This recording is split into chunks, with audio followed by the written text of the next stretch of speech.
ಸಿದ್ದರಾಮಯ್ಯಗೆ ಸಂಸದ ಪ್ರತಾಪ್ ಸಿಂಹ ಹಾಕಿದ ಸವಾಲೇನು? ಚಿತ್ರದುರ್ಗದಲ್ಲಿ ಬಾಳೆಗೊನೆಗಳ ಪರೀಕ್ಷೆ ಹೇಗಿತ್ತು ಗೊತ್ತಾ? ದತ್ತ ಮಾಲಾಧಾರಿಗಳಿಂದ ದತ್ತ ಪಾದುಕೆ ದರ್ಶನ. ಪ್ರವಾಸಕ್ಕೆ ಹೋಗಿದ್ದ ಬಸ್ ಪಲ್ಟಿ ಆಗಿದ್ದಲ್ಲಿ ಕೌಟುಂಬಿಕ ಕಲಹ, ದಂಪತಿ ಕೆರೆ ಹಾರಿ ಸುಳಿದ್ದಾರೆ. ಸಚಿವ ಶಿವಾನಂದ ಪಾಟೀಲ್ ವಿರುದ್ಧ ರೈತರ ಆಕ್ರೋಶ, ಪ್ರತಿಭಟನೆ. ಶಿವಮೊಗ್ಗದಲ್ಲಿ ಸಕ್ಕರೆ ಕಾರ್ಖಾನೆ ವಿರುದ್ಧ ರೈತರು ಪ್ರತಿಭಟನೆ ಮಾಡಿದ್ಯಾಕೆ? ಎಲ್ಲವನ್ನ ತೋರಿಸ್ತೀವಿ ಕರ್ನಾಟಕ ಟಾಪ್ 20ಯಲ್ಲಿ. ಮೈಸೂರು ಜಿಲ್ಲೆಯ ಹುಣಸೂರಿನಲ್ಲಿ ಹನುಮ ಜಯಂತಿ ಪ್ರಯುಕ್ತ ಮೆರವಣಿಗೆ ಮಾಡಲಾಯಿತು. 10ಕ್ಕೂ ಹೆಚ್ಚು ಹನುಮ ಮೂರ್ತಿಗಳು ಪ್ರಮುಖ ರಸ್ತೆಯಲ್ಲಿ ಮೆರವಣಿಗೆಯಲ್ಲಿ ಸಾಗಿದ್ವು. ಸಂಸದ ಪ್ರತಾಪ್ ಸಿಂಹ, ಶಾಸಕ ಜಿಡಿ ಹರೀಶ್ ಗೌಡ, ಮಾಜಿ ಶಾಸಕ ಎಚ್ಪಿ ಮಂಜುನಾಥ್ ಭಾಗಿಯಾಗಿದ್ರು. ಅಲ್ಲದೆ ನೂರಾರು ಕಾರ್ಯಕರ್ತರು ಮೆರವಣಿಗೆಯಲ್ಲಿ ಕೇಸರಿ ಶಾಲನ್ನ ಹಾಕೊಂಡು ಜೈ ಶ್ರೀರಾಮ್ ಅಂತ ಘೋಷಣೆ ಕೂಗಿದ್ರು. ಹುಣಸೂರಿನ ಬಜಾರ್ ರಸ್ತೆಯಲ್ಲಿ ಕಳೆದ 5 ದಿನಗಳ ಹಿಂದೆ ಗಲಾಟೆ ಆಗಿತ್ತು. ಇದೇ ಹಿನ್ನೆಲೆಯಲ್ಲಿ ಪೊಲೀಸ್ ಬಿಗಿ ಭದ್ರತೆ ಒದಗಿಸಲಾಗಿತ್ತು. ಇನ್ನು ಮೆರವಣಿಗೆ ಬಳಿಕ ಮಾತನಾಡಿದಂತಹ ಸಂಸದ ಪ್ರತಾಪ್ ಸಿಂಹ, ನಾನು ಸೋಮಾರಿ ಸಿದ್ದನ ರೀತಿ ಸುಮ್ಮನೆ ಕುತ್ಕೊಂಡು ಜಾತಿ ರಾಜಕಾರಣ ಮಾಡಿಲ್ಲ, ಅಭಿವೃದ್ಧಿ ರಾಜಕಾರಣ ಮಾಡಿದ್ದೀನಿ. ನಮ್ಮ 28 ಸಂಸದರು ಇದ್ರು, ನಾನೊಬ್ಬನೇ ಟಾರ್ಗೆಟ್ ಆಗ್ತೀನಿ. ಸಿದ್ದರಾಮಯ್ಯ ಅವರಿಗೆ ನಿಜವಾದಂತಹ ದಮ್ಮು ತಾಕತ್ತಿದ್ರೆ ದ್ವೇಷದ ರಾಜಕಾರಣವನ್ನ ಬಿಟ್ಟು ಅಭಿವೃದ್ಧಿ ರಾಜಕಾರಣವನ್ನ ಮಾಡ್ಲಿ ಅಂತ ಸವಾಲ್ ಹಾಕಿದ್ರು. ಅಲ್ಲದೆ ಮೈಸೂರು ಕ್ಷೇತ್ರದಲ್ಲಿ ಕಾಂಗ್ರೆಸ್ ಸೋತ ಕೂಡಲೇ ಸಿದ್ದರಾಮಯ್ಯ ಕೂರ್ಚಿ ಅಲ್ಲಾಡುತ್ತೆ ಅಂತ ಹೇಳಿದ್ರು. ಯಾಕೆ ನನ್ನ ಮೇಲೆ ಇಷ್ಟೊಂದು ನಿಮಗೆ ದ್ವೇಷ? ನಾನು 9.5 ವರ್ಷದಲ್ಲಿ ನನ್ನ ಕ್ಷೇತ್ರಕ್ಕೆ ನಾನು ಏನು ಕೆಲಸ ಮಾಡಿದ್ದೀನಿ ಅಂತ ಹೇಳ್ತೀನಿ. ನೀವು 40 ವರ್ಷ ರಾಜಕಾರಣದಲ್ಲಿ ನೀವೇನು ಮಾಡಿದ್ದೀರಿ ಅಂತ ಹೇಳಿ ನೋಡೋಣ. ಕಾಫಿನಾಡು ಚಿಕ್ಕಮಗಳೂರಿನಲ್ಲಿ ದತ್ತ ಜಯಂತಿ ಕೊನೆ ದಿನವಾದಂತಹ ಇವತ್ತು ವಿವಾದಿತ ಇನಾಮ ದತ್ತಾತ್ರೇಯ ಬಾಬಾ ಬುಡನ್ ಸ್ವಾಮಿ ದರ್ಗಾದಲ್ಲಿ ದತ್ತ ಮಾಲಾಧಾರಿಗಳು ದತ್ತ ಪಾದುಕೆ ದರ್ಶನವನ್ನ ಪಡ್ಕೊಂಡ್ರು. ಕೊನೆ ದಿನವಾದಂತಹ ಇವತ್ತು ರಾಜ್ಯಾದ್ಯಂತ ಸಾವಿರಾರು ದತ್ತ ಮಾಲಾಧಾರಿಗಳು ಆಗಮಿಸಿದ್ರು. ದತ್ತ ಗುಹೆ ಮುಂಭಾಗದ ತುಳಸಿ ಕಟ್ಟೆಯ ಬಳಿ ಹೋಮ ಹವನ ಪೂಜೆ ನಡೆಸಲಾಯಿತು. ಇನ್ನು ಹೋಮದಲ್ಲಿ ಸಿಟಿ ರವಿ ಸೇರಿ ಹಲವು ದತ್ತ ಮಾಲಾಧಾರಿಗಳು ಭಾಗಿಯಾಗಿದ್ರು. ದತ್ತ ಜಯಂತಿ ಹಿನ್ನೆಲೆಯಲ್ಲಿ ಚಿಕ್ಕಮಗಳೂರು ಜಿಲ್ಲೆಯಾದ್ಯಂತ ಪೊಲೀಸರು ಹೈ ಅಲರ್ಟ್ ಘೋಷಣೆ ಮಾಡಿದ್ರು. ಮುಂಜಾಗ್ರತಾ ಕ್ರಮವಾಗಿ ಚಿಕ್ಕಮಗಳೂರು ನಗರದ ಅತಿ ಸೂಕ್ಷ್ಮ ಪ್ರದೇಶಗಳು ಬಂದ್ ಆಗಿತ್ತು.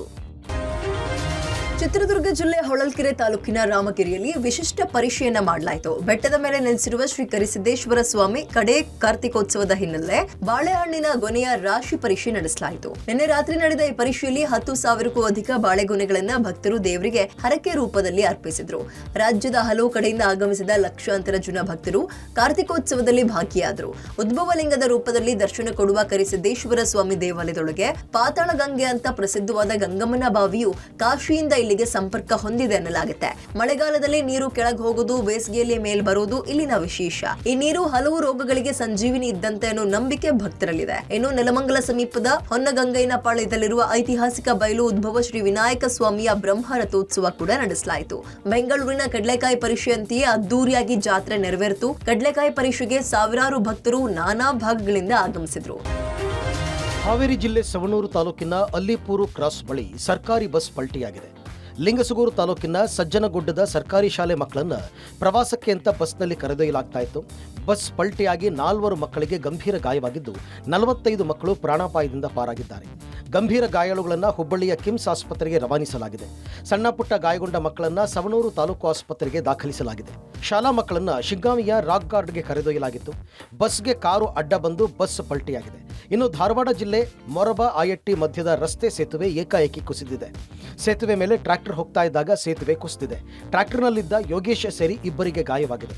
ಕಳೆದ 8 ವರ್ಷಗಳ ಹಿಂದಷ್ಟೇ ತುಪರಿ ಹಳ್ಳಕ್ಕೆ ರಸ್ತೆಗೆ ಸೇತುವೆ ನಿರ್ಮಾಣ ಮಾಡಲಾಗಿತ್ತು. ಕಳಪೆ ಕಾಮಗಾರಿಯಿಂದಾಗಿ ಸೇತುವೆ ಕುಸಿದಿದೆ. ಅದೃಷ್ಟವಶಾತ್ ಯಾವುದೇ ಪ್ರಾಣಹಾನಿ ಆಗಿಲ್ಲ. ರೈತರು ಬರಗಾಲ ಬರಲಿ ಅಂತ ಕಾಯ್ತಿರ್ತಾರೆ ಎಂದ ಸಕ್ಕರೆ ಸಚಿವ ಶಿವಾನಂದ ಪಾಟೀಲ್ ವಿರುದ್ಧ ಅನ್ನದಾತರು ಆಕ್ರೋಶವನ್ನು ವ್ಯಕ್ತಪಡಿಸಿದ್ದಾರೆ. ರಾಜ್ಯಾದ್ಯಂತ ಪ್ರತಿಭಟನೆ ಮಾಡಿದ್ರು ಇವತ್ತು ರೈತರು. ಬೆಳಗಾವಿಯ ಗಣೇಶಪುರದ ನಿಜಲಿಂಗಪ್ಪ ಸಕ್ಕರೆ ಸಂಸ್ಥೆಯಲ್ಲಿರುವ ಸಚಿವರ ಕಚೇರಿಗೆ ಬೀಗ ಜಡಿಯೋಕೆ ಪ್ರಯತ್ನ ಪಟ್ಟರು. ಸಚಿವರ ವಿರುದ್ಧ ರೈತರು ಪ್ರತಿಭಟನೆ ಕೂಡ ಮಾಡಿದ್ರು. ಈ ವೇಳೆ ರೈತರನ್ನ ವಶಕ್ಕೆ ಪಡೆಯಲು ಮುಂದಾದ ಪೊಲೀಸರ ಮೇಲೂ ಕುಂಕುಮ ಎರಚಿ ರೈತರು ಆಕ್ರೋಶವನ್ನು ವ್ಯಕ್ತಪಡಿಸಿದ್ರು.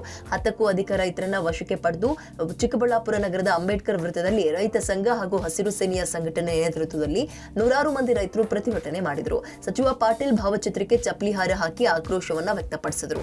ಭಾವಚಿತ್ರಕ್ಕೆ ಬೆಂಕಿ ಹಚ್ಚಿ ಸತ್ನಪ್ಪೋ ಸತ್ತ ಅಂತ ಧಿಕ್ಕಾರ ಕೂಗಿದ್ರು. ಮಂಡ್ಯದ ಸಂಜೆ ವೃತ್ತದಲ್ಲಿ ರೈತರು ಪ್ರತಿಭಟನೆ ನಡೆಸಿದ್ರು. ರಾಜ್ಯ ರೈತ ಸಂಘ ಹಳೆ ಮೈಸೂರು ಬೆಂಗಳೂರು ಹೆದ್ದಾರಿ ತಡೆದು ಆಕ್ರೋಶವನ್ನ ವ್ಯಕ್ತಪಡಿಸಿದ್ರು. ಸಚಿವ ಪಾಟೀಲ್ ಭಾವಚಿತ್ರಕ್ಕೆ ಚಪ್ಪಲಿಯಿಂದ ಹೊಡೆದ್ರು. ಈ ವೇಳೆ ಭಾವಚಿತ್ರ ಕಿತ್ಕೊಳ್ಳೋಕೆ ಮುಂದಾದ ಪೊಲೀಸರೊಂದಿಗೆ ವಾಗ್ವಾದ ಆಯಿತು. ಫ್ಲೆಕ್ಸ್ ಕಿತ್ಕೊಂಡು ರೈತರು ಬೆಂಕಿ ಹಚ್ಚಿ ಆಕ್ರೋಶವನ್ನ ವ್ಯಕ್ತಪಡಿಸಿದ್ರು. ಕೂಡಲೇ ಸಕ್ಕರೆ ಸಚಿವ ಕ್ಷಮೆ ಕೇಳಬೇಕು, ಅವರನ್ನ ಸಚಿವ ಸಂಪುಟದಿಂದ ಕಿತ್ತೊಗಿಬೇಕು ಅಂತಂದ್ರು.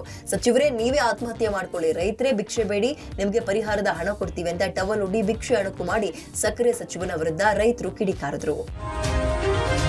ಸಕ್ಕರೆ ಕಾರ್ಖಾನೆ ಮಾಲೀಕರು ರೈತರನ್ನ ಒಕ್ಕಲೆಬ್ಬಿಸುವ ಕ್ರಮವನ್ನ ಖಂಡಿಸಿ ಶಿವಮೊಗ್ಗದಲ್ಲಿ ರೈತರು ಬೀದಿಗಿಳಿದ್ರು. ತರಗನಹಳ್ಳಿ ಗ್ರಾಮಸ್ಥರು ಬೆಳ್ಳಂಬೆಳಗ್ಗೆಯೇ ಜಿಲ್ಲಾಧಿಕಾರಿ ಕಚೇರಿ ಎದುರು ಪ್ರತಿಭಟನೆ ನಡೆಸಿದ್ರು. ಶಿವಮೊಗ್ಗ ತಾಲೂಕಿನಲ್ಲಿ 1950ರಲ್ಲಿ ತುಂಗಭದ್ರಾ ಸಕ್ಕರೆ ಕಾರ್ಖಾನೆ ಆರಂಭ ಆಗಿತ್ತು. ಶಿವಮೊಗ್ಗ ತಾಲೂಕಿನ ಮೂಲವಗೊಪ್ಪ, ಹರಿಗೆ, ತೊಪ್ಪಿನಘಟ್ಟ, ತರಗನಹಳ್ಳಿ ಸೇರಿದಂತೆ ಹಲವು ಗ್ರಾಮದಲ್ಲಿ ಸಕ್ಕರೆ ಕಾರ್ಖಾನೆಗೆ ಕಬ್ಬು ಬೆಳೆಯೋಕೆ ಸರ್ಕಾರ 3685 ಎಕರೆ ಜಮೀನನ್ನ ಮಂಜೂರು ಮಾಡಿತ್ತು. ನಂತರದ ದಿನಗಳಲ್ಲಿ ರೈತರೇ ಹೆಚ್ಚಿನ ಪ್ರಮಾಣದಲ್ಲಿ ಕಬ್ಬು ಬೆಳೆಯೋಕೆ ಆರಂಭಿಸಿದ್ರಿಂದ ಕಾರ್ಖಾನೆಯಲ್ಲಿ ಕಬ್ಬು ಬೆಳೆಯೋದನ್ನ ನಿಲ್ಲಿಸಿದ್ರು. ಹೀಗಾಗಿ ಭೂಮಿ ಪಾಳು ಬಿದ್ದಿತ್ತು. ನಂತರ ಕಾರ್ಖಾನೆ ಮಾಲೀಕತ್ವ ಕೂಡ ಬದಲಾಯಿತು. ಕಾರ್ಖಾನೆ ಮಾಲೀಕತ್ವ ಬದಲಾದ ನಂತರ ಸರ್ಕಾರಕ್ಕೆ ಕಂದಾಯ ಕಟ್ಟಲಿಲ್ಲ. ಹೀಗಾಗಿ ಇದು ಸರ್ಕಾರಿ ಫಡ ಭೂಮಿಯಾಗಿ ಮಾರ್ಪಡ್ತು. ಹೀಗಾಗಿ ಈ ಪ್ರದೇಶದಲ್ಲಿ ಸಾವಿರಾರು ರೈತರು ಮನೆ ಕಟ್ಕೊಂಡಿದ್ದಾರೆ, ಉಳುಮೆ ಮಾಡ್ತಿದ್ದಾರೆ, ಸರ್ಕಾರಿ ಕಚೇರಿಗಳು ಕಾರ್ಯನಿರ್ವಹಿಸ್ತಾ ಇದೆ. ಇದೀಗ ಸಕ್ಕರೆ ಕಾರ್ಖಾನೆ ಮಾಲೀಕ ನ್ಯಾಯಾಲಯದಲ್ಲಿ ಭೂಮಿ ತನ್ನದು ಅಂತ ದಾವೆ ಹೂಡಿದ್ದಾರೆ. ಇದರಿಂದ ರೈತರಿಗೆ ಒಕ್ಕಲೇಳುವ ಭೀತಿ ಎದುರಾಗಿದ್ದು ಸರ್ಕಾರ ಮಧ್ಯಪ್ರವೇಶ ಮಾಡಿ ಭೂಮಿ ಉಳಿಸಿಕೊಡ್ಬೇಕು ಅಂತ ರೈತರು ಜಿಲ್ಲಾಧಿಕಾರಿ ಕಚೇರಿ ಎದುರು ಪ್ರತಿಭಟನೆ ನಡೆಸಿದ್ರು. ಸಂಸದ BY ರಾಘವೇಂದ್ರ ಪ್ರತಿಭಟನೆಗೆ ಸಾಥ್ ಕೊಟ್ರು.